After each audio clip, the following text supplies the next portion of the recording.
Cloudy Heart is worried about me because I can't sweat inside a freezer. Cloudy Heart kept telling me to get into the freezer and she had a concerned look on her face. The reason she had a concerned look on her face was because whenever I got into the freezer, I lost all the ability to sweat.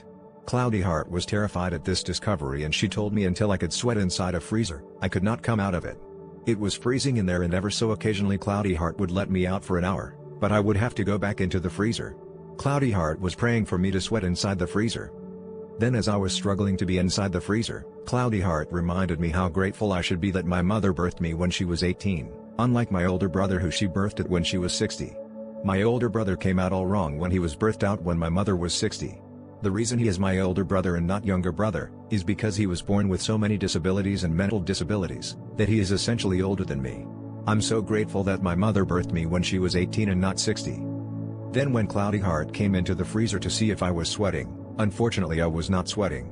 I don't know why I cannot sweat inside a freezer and Cloudy Heart felt so sorry for me. She let me out of the freezer for an hour and I couldn't believe that I cannot sweat when I am in the freezer.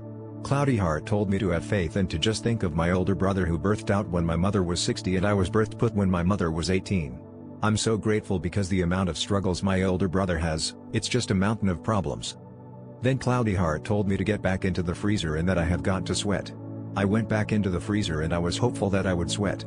I just kept myself happy by thinking how I was birthed out when my mother was 18, unlike my older brother who was birthed out when my mother was 60. My older brother had so many things wrong with him, and to watch him struggle as well as my parents, it was an emotional point in my life and in their life. My older brother had to be given away, and then when I asked Cloudy to let me out of the freezer, she is ignoring me now.